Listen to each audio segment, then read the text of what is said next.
In this tutorial, I'm going to be going over important aspects in the Blackboard Grade Center.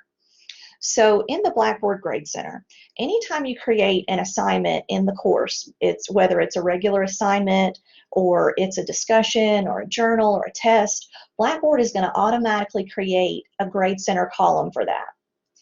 Now, the columns that are automatically created in Blackboard, they will never allow you to delete them if they're still located somewhere in the learning unit.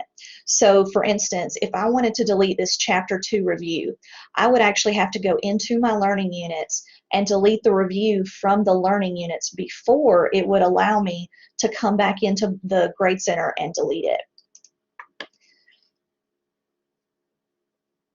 You can also create a manual column. Now, with a manual column, you will always be able to delete that because it's not physically attached to anything else in the course. So if I wanted to create a manual column, I would just click on this Create Column. I would name the column. Some instructors like to use participation as a grade. I do not recommend using a secondary Grade Center name. This can become very confusing when students report an issue or you're trying to resolve a Grade Center issue with the calculations or things like that. It can get confusing very quickly. So I highly recommend just leaving the column name set to the one option. And then what we would want to do is we would go in and we would want to change that to percentage, because at Savannah Tech, all of our grade columns are supposed to be set to %. Now I want to go ahead and add a point value. So for this participation, I'm going to go ahead and set my points possible to 100 because I'm actually going to use a weighted total.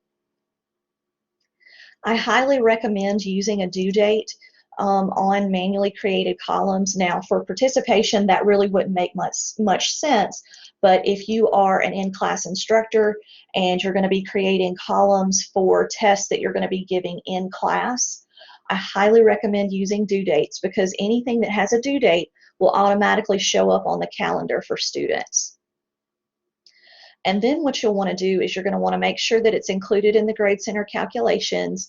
You're going to want to show the students the column, and it's up to you on whether you want to show the statistics to the students. But once you verified everything is correct, you'll go ahead and click the Submit button.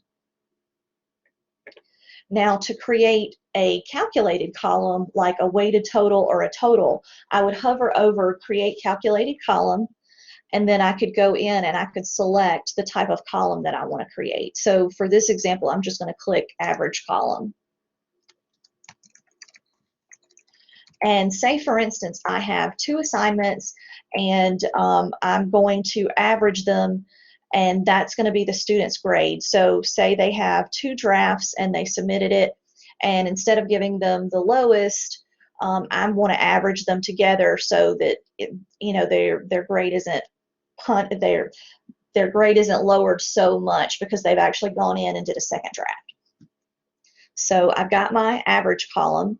I'm going to set my primary display to %, and then I'm going to select the columns that I want to average. So I select my columns and I click on the arrow to move them over to the selected columns. I set that to calculate as a running total. I always want to set that to calculate as a running total. And then I'm going to include it in the Grade Center calculations. I'm going to show this to students, and then I'm going to click Submit. Now, if you just want to show students what their average is and you don't necessarily want to include that in the Grade Center calculations, then at that point you would want to set that to No. You do have the option to create multiple columns at one time or delete multiple columns at one time. So if you hover over Manage, you've got the ability to batch create grade columns. And say, for instance, I want to create 10 exam columns because I'm going to be giving 10 exams in class to my students. So I enter the number 10, I click Submit, and then I just start naming my columns.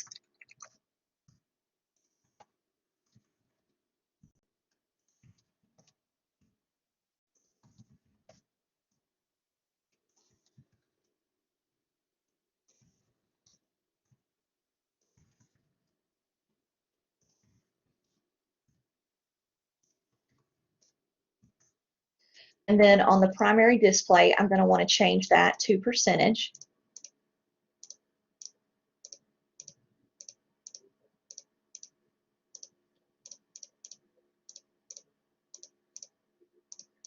And then for the category, if you are using a points-based system, the category isn't quite as important. However, I would still recommend going ahead and setting a category. But if you're using a weighted total, the category is going to be very important.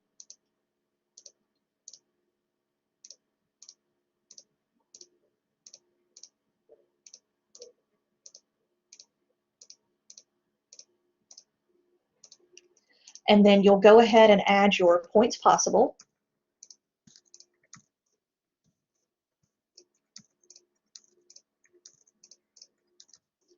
And then you'll also do the due date. And like I was saying earlier, you always want to make sure you set a due date for any kind of assignment. And just make sure that the due date coincides with what you have on your course schedule at the bottom of your syllabus. So for this, I'm just going to go ahead and select a due date for 1, and I'm going to put it at the end of the day, 11:59 on the 25th. And then I'll go ahead and click submit. And then if I scroll over, I now see that I have my 10 additional exam columns. Another important aspect in the Blackboard Grade Center is manage. The manage area can do a lot. So you can check your grading schema, which is really important for the ILP. You can actually set up color coding in your Blackboard Grade Center. You can also create categories. So say, for instance, my exams, I decide that I want them to be worth more than what the test would be for. So I could select categories. I'm going to click create category, and I'm going to type exams. And now I can go back to my Grade Center, and I can go back to my manage again, and then go to my column organization. And I'm going to select all 10 of these exams, and I'm going to change their category to exams. And then I'm going to go click submit. Now, it's important to remember, if you do make changes to the categories and you add categories or delete categories, you must go back into your weighted total if you're using weighted total. The manage area also has the ability to batch delete grade columns. So say, for instance, I want to go ahead and delete those exam columns. I've decided that I want to go ahead and have students take their tests on Blackboard.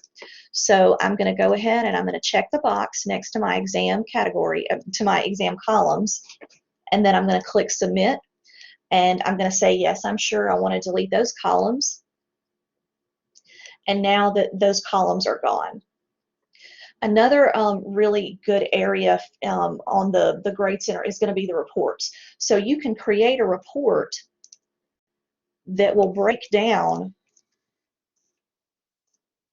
the student's grade. So I just want to do my preview user, and it will list all of the students' grade. And so I can select columns. Do I want to do all columns, or do I just want to do the ones currently displayed in the Grade Center view? These options are completely up to you, but then you can click submit, and you'll notice that my preview user has only done the Chapter 1 review. So this is especially helpful at the end of the term when you get ready to manually calculate a couple students' grades. It is really, really, really important that you manually calculate 2 or 3 students' grades at the end of the term, just to make sure that the calculations in Blackboard are set up correctly. You can also check the grade history, and this will list anytime you go in and assign a grade or a student submits something, that will be listed in the grade history. And you'll notice, so for the Chapter 1 review, I assigned the preview user a 95. And then submission receipts, this is for if students submit some type of Blackboard assignment, if they submit an assignment, I'm sorry, and it gives them a submission ID. This is helpful in case there's ever any kind of issue. That submission ID can be used to submit a ticket with Blackboard. You do also have the option to download the the grade book in an Excel document. This is really helpful for park rates if you're having to keep up with the students' grades and turn those in at the end of the year. And so you can do the full grade center, you can do selected columns, or just user information. And I typically leave everything the default and I click submit, and then it's going to give me an Excel document that downloads. And so these are just some of the really important areas of Blackboard that a lot of people don't necessarily pay attention to, but they can make a big difference, especially in terms of the categories and making sure that things calculate properly. The reports are especially useful, like I said, if you ever have like a grade dispute and you need to run a report so that you can manually calculate something. And so there's a lot to the Blackboard Grade Center, and it looks really complicated, but I promise it's not. And if you ever have a problem with anything in your Grade Center, you can always email distance-learning@savannatech.edu, and we can assist you with any kind of Grade Center issue.